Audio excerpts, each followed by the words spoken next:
Well, thank you very much. It's an honor to have the President of Ukraine with us. We've had a lot of good discussions, a lot of good talks, and I think progress is being made, very substantial progress in many ways.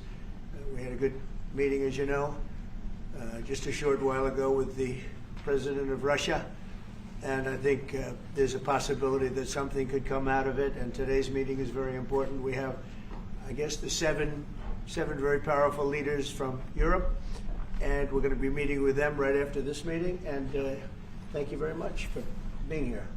Thank you so much, Mr. President. If I can, first of all, thank Please. you for invitation, and thank you very much for your efforts, personal efforts to stop killings and stop this war. Thank you. And using this opportunity, many thanks to your wife, First Lady of the United States. She sent a letter to Putin about our children, adopted children, and my wife, First Lady of Ukraine. She gave the letter. It's not to you, to your wife. Oh, I want it. Yeah. So we are saying this sensitive topic. Yes, please. And thanks to our partners, and that you supported this format. That after our meeting we can have leaders who are around us, UK and France, Germany, Italy, Finland, EU, NATO. I mean, all partners around Ukraine supporting us. Thanks them, and thank you very much for invitation. Thank you very much for being here. President Trump.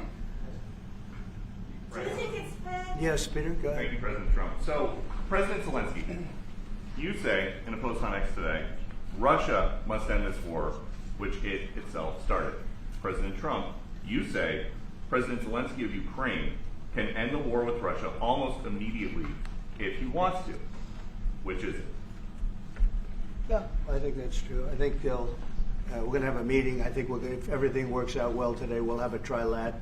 And I think there will be a reasonable chance of ending the war when we do that. And is this the end of the road for American support for Ukraine? Is today's meeting deal or no deal? I can never say that. It's never the end of the road. People are being killed, and we want to stop that. So I would not say it's the end of the road. No, I think we have a good chance of doing it. It's been almost 4 years now that a lot of people were killed last week. A lot of people last week. I mean, millions of people killed, but a lot of people last week for whatever reason. A big number, a lot of soldiers, on both sides. And I know the president, I know myself, and I believe Vladimir Putin wants to see it ended. And as you met with Putin on Friday, today you've got President Zelensky here. As you listen to Russia and Ukraine, which side has the better cards? Right Well, I don't want to say that. I'm just here to be. Look, this isn't my war. This is Joe Biden's war. He's the one that had a lot to do with this happening, and we want to get it ended. And we want it to end good for everybody. We want it to end good. The people of Ukraine have suffered incredibly. President Zelensky, are you prepared to keep sending Ukrainian troops to their deaths for another couple years, or are you going to agree to redraw the maps?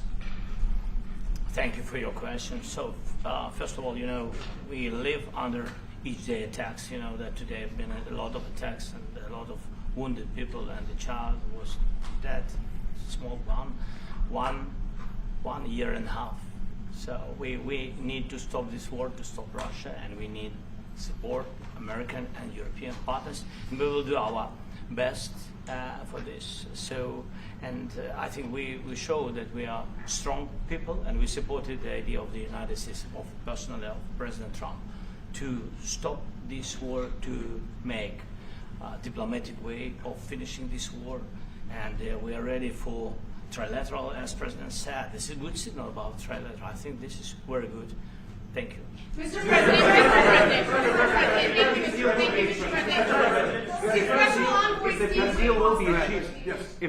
if the peace deal will be achieved, are you going to be willing to send American peacekeepers to Ukraine?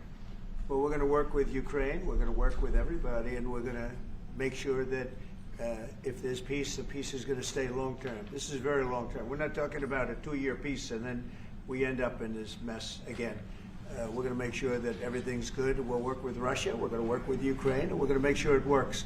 And I think if we can get to peace, it's going to work. I have no doubt about it. When your team is talking about Your team has talked about security guarantees. Could that involve U.S. troops? Would you rule that out in the future? We'll let you know that maybe later today. We're meeting with 7 great leaders of great countries also, and we'll be talking about that. They'll all be involved, but there'll be a lot of help when it comes to security. There's going to be a lot of help. It's going to be good. They are first line of defense because they're there. They're Europe, but we're going to help them out also. We'll be involved. Yes. Mr. President, Vladimir Putin mentioned that the war will not end without addressing the root causes of this war. Have you had an understanding what are the root causes of this war? Well, look, the war is going to end. When it ends, I can't tell you, but the war is going to end, and this gentleman wants it to end, and Vladimir Putin wants it to end. I think the whole world is tired of it, and we're going to get it ended. It was, I've done 6 wars. I've ended 6 wars, and I thought this maybe would be the easiest one, and it's not the easiest one. It's a tough one. A lot of reasons for it, and they'll be talking about it for a long time. But they'll be talking about the others. Look, India, Pakistan. We're talking about the big places. When you look at, you just take a look at some of these wars. You go to Africa and take a look at that. Rwanda and the Congo, Republic of the Congo. That's been going on for 31 years. And so we've done a total of 6, and we really have 6, not including the fact that we obliterated, and it turned out to be a total obliteration, the nuclear, as you said, the future nuclear capability of Iran. And this one, I think we're going to get solved also. I feel confident we're going to get it solved. Like guarantees or like the special envoy put forward? Thanks, Mr. President. Can you tell us about your conversations with European leaders and what they need to see to support an end to the war? Yeah, well, we're going to be meeting with a great representative group and 7 very powerful, very big countries and great people, all friends of mine and friends of yours. And we're going to have some suggestions made. They want to see peace. They would like to see peace. Go ahead, please. In the red. President Trump, do you think it's fair for Ukraine and for Russia to achieve a lasting and durable peace if Ukraine cedes its territories that Russia hasn't yet conquered? Do you think it's a fair peace for Ukraine? We're going to have a lasting peace. Just to answer the first part of your question, we're going to have a lasting peace. I hope it's going to be immediately. I hope it doesn't have to go on.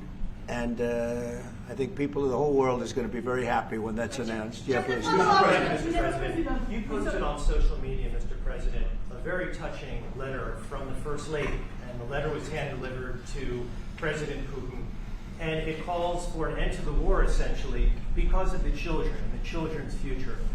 Why did the First Lady feel that letter was necessary? Was it because she believes that Mr. Putin is the aggressor in the war?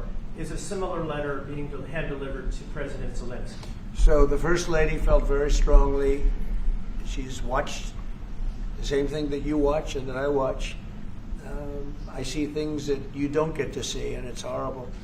But when she's got a great love of children, she has a wonderful son that she loves, probably more than anybody, including me. I hate to say it, but she loves her son. She loves children, and she hates to see something like this happening. And that goes for other wars too. I mean, she sees the heartbreak, the parents, the funerals that you see on television. Always funerals. We want to see something other than funerals. No, she felt. It was a beautiful letter. It was very well received by him.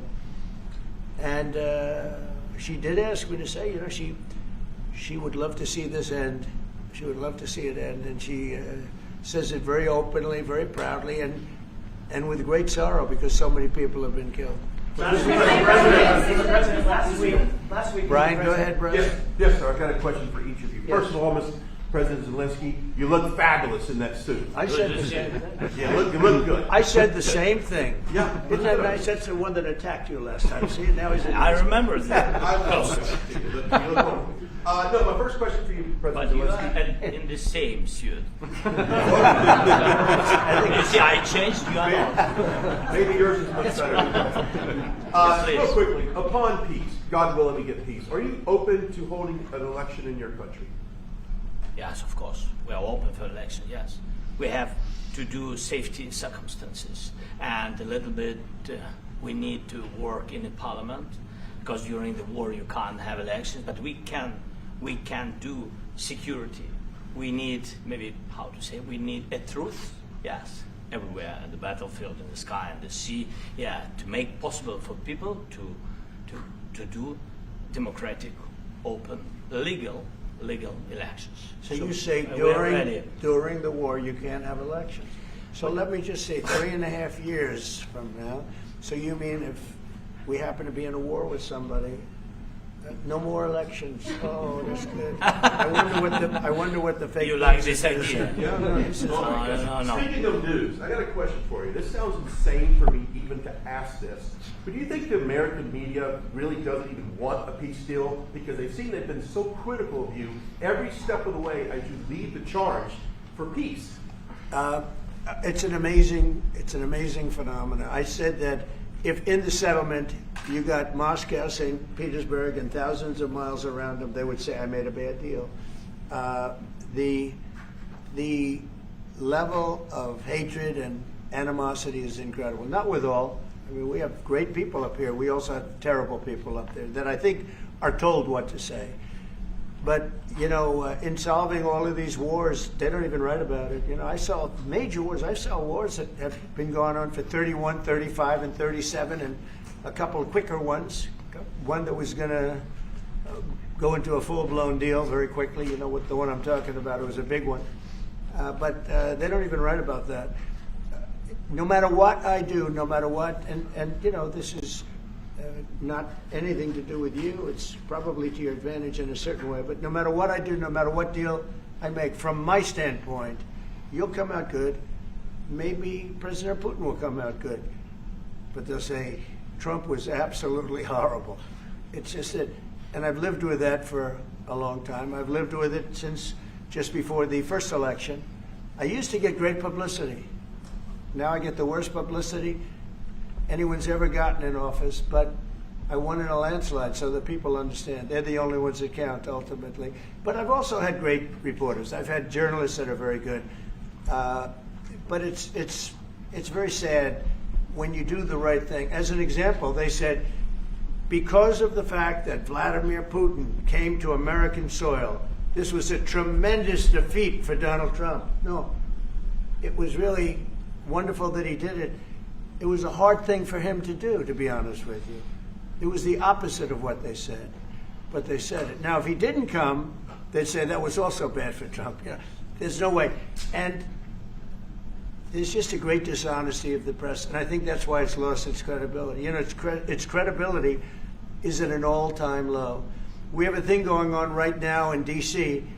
We went from the most unsafe place anywhere to a place that now friends are calling me up, Democrats are calling me up, and they're saying, sir, I want to thank you. My wife and I went out to dinner last night for the first time in 4 years, and Washington, D.C. is safe, and you did that in 4 days. I'll tell you, it's safe. I had another friend of mine, he has a son who's a great golfer, he's on tour, and he came in fourth yesterday in the big tournament where Scotty Scheffler made the great shot, and he said his son is going to dinner in Washington, D.C. tonight. I said, would you have allowed that to happen a year ago? He said, no way, no way. He said, what you've done is incredible. And I think the people realize it. But the press says, he's a dictator, he's trying to take over. No, all I want is security for our people. But people that haven't gone out to dinner in Washington, D.C. in 2 years are going out to dinner. And the restaurants the last 2 days were busier than they've been in a long time. Thank you for that. I walked around yesterday with MTG. If you can walk around with DC with MTG and not be attacked, the city is safe. Yes. Go ahead. Thank you, Mr. President. Last week you warned of what you called severe consequences if a 30-day ceasefire or any type of ceasefire were not agreed to by Russia. Will there be severe consequences? Does that change because of I don't what think you were need a saying? ceasefire. You know, if you look at the 6 deals that I settled this year, they were all at war. I didn't do any ceasefires. And I know that it might be good to have, but I can also understand strategically why, well, you know, one country or the other wouldn't want it. You have a ceasefire and they rebuild and rebuild and rebuild, and, you know, maybe they don't want that.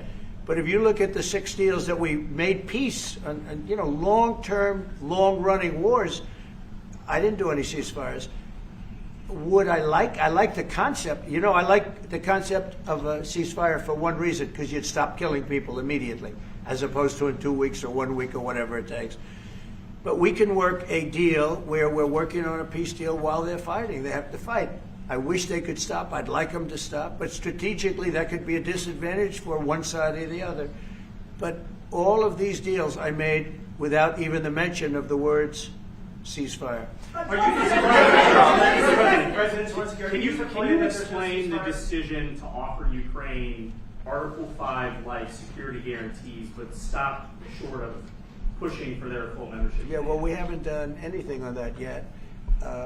If you look back and you go back long before President Putin, it was always a statement that they would never allow Ukraine into NATO. So that was a statement that was made, but we haven't discussed any of that yet. We're going to be discussing it today, but we will give them very good protection, very good security. That's part of it. And the people that are waiting for us, they are, I think they're very like-minded. They want to help out also. Thank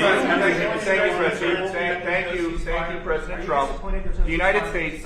The United States has already given hundreds of billions of dollars to this war effort in Ukraine. Biden.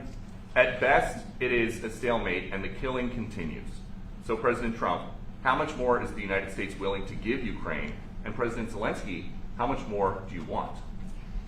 Well, I'll start off just by saying we're not giving anything now. We're selling weapons. This is something before, I guess the number is well over $300 billion. That was under Joe Biden, a corrupt politician, not a smart man, never was. By the way, go back 40 years, he was not a smart man 40 years ago either, but now he's in particular bad.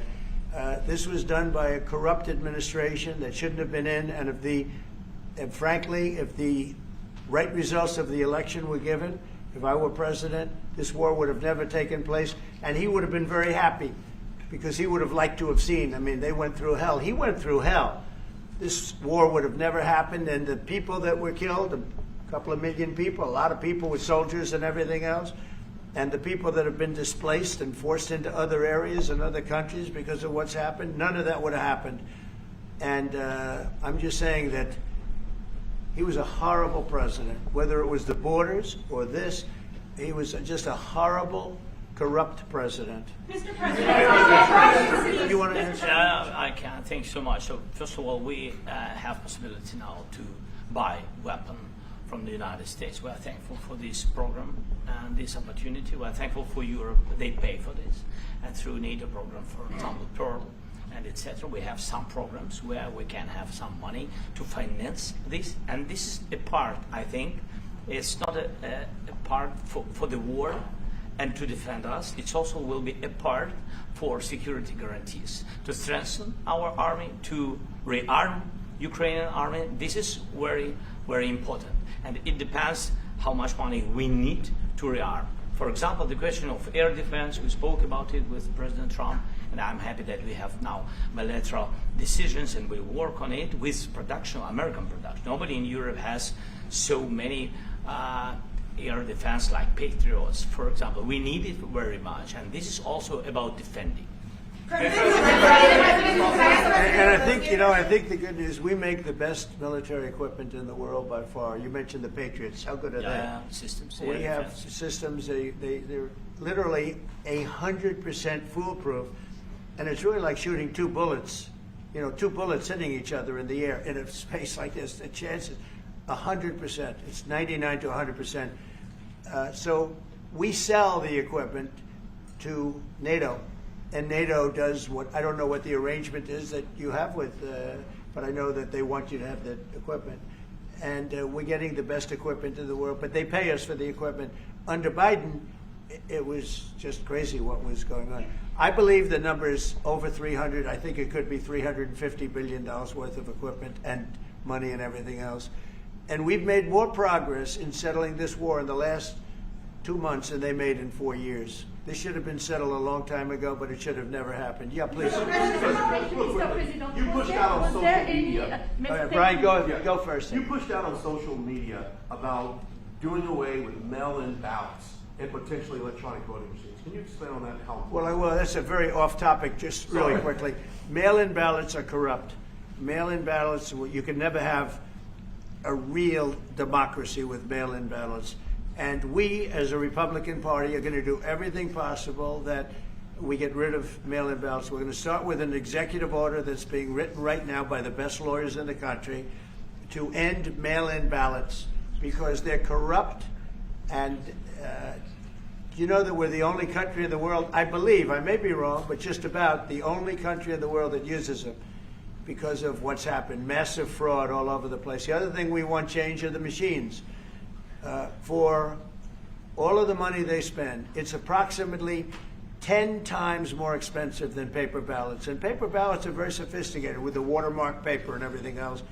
We would get secure elections. We'd get much faster results. The machines, I mean, they say we're going to have the results in 2 weeks. With paper ballots, you have the results that night. Most people, many countries use paper ballots. It's the most secure form. So between paper ballots, very, very important, paper ballots, and I think maybe even more important, the mail-in voting. We're going to end mail-in voting. It's a fraud. If you have mail-in vote, even Jimmy Carter with this commission, they set it up. He said the one thing about mail-in voting, you will never have an honest election if you have mail-in. And it's time that the Republicans get tough and stop it because the Democrats want it. It's the only way they can get elected. Because with men and women's sports and with transgender for everybody and open borders and all of the horrible things, and now the new thing is they love crime. They're fighting me on the fact that I've made Washington, D.C. safe. We're not going to get mugged, beaten up, or killed like all the people you've been watching get so badly hurt. I'm glad, I hate to take your time with this, but I'm glad you asked me that question. We're going to stop mail-in ballots because it's corrupt. You know, when you go to a voting booth and you do it the right way and you go to a state that runs it properly, you go in, they even ask me. They asked me for my license plate, for identity. I said, I don't know if I have it. He said, sir, you have to have it. I was very impressed, actually. But it's very hard to cheat with mail-in voting. As you know what happens in California, it's so corrupt, where some people get 5, 6, 7 ballots delivered to them. Now, we got to stop mail-in voting, and the Republicans have to lead the charge. The Democrats want it because they have horrible policy. If you have mail-in voting, you're not going to have many Democrats get elected. That's bigger than anything having to do with redistricting, believe me. And the Republicans have to get smart. We're not going to have a country. I said for a long time at rallies, you need borders and you need free and fair elections. Those two things. Otherwise, you don't have. We have strong borders now. In 90 days, Mr. President, we didn't have 0 in 3 months. Not one person came in illegally into our country. In fact, even I find that hard to believe, but it's run by a little bit of a liberal group that put out the numbers, so I guess it's, but 0, 0, and 0. You go back a year ago, 2 years ago, 3, millions of people poured into our country. It was terrible. Thank you very much. Guarantees do you need from President Trump to be able to make a deal? Is it American troops, intelligence, equipment? What is it? Everything. And really, it includes 2 parts. First, strong Ukrainian army. That's what I began to discuss with your colleagues. And it's a lot about weapon and then people and training missions and intelligence. And second, we will discuss with our partners. It depends on the big countries, on the United States, on a lot of our friends. Mr. President, are you willing to commit American troops to that NATO-like protection in order to get President Zelensky to a deal today? Well, I don't know if you define it that way, but NATO-like, I mean, we have people waiting in another room right now. They're all here from Europe, biggest people in Europe, and they want to give protection. They feel very strongly about it, and we'll help them out with that. I think it's very important. I think it's very important to get the deal done. Please go ahead. You've been involved to the peacekeeping in Ukraine since your first day in the administration. What would you say to the Ukrainian people right now who are suffering under the Russian attacks and hoping that the American people will stand with them? Well, I know Ukrainian people. I've known many over the years. They're great people. They're smart. They're energetic. They love their country. I mean, they love their country, and we want to get this war ended. That's all I can do. I love the Ukrainian people, but I love all people. I love the Russian people. I love them all. I want to get the war stopped. Very important. Mr. President, was there any aspect of your discussion with Vladimir Putin that left you disappointed? Look, we just spoke to, I was just telling the president, I just spoke to President Putin indirectly, and we're going to have a phone call right after these meetings today. And we may or may not have a trilat. If we don't have a trilat, then the fighting continues. And if we do, we have a good chance. I think if we have a trilat, there's a good chance of maybe ending it. But he's expecting my call when we're finished with this meeting. Thank you very much, everybody. Let's go. Everybody, Thank you.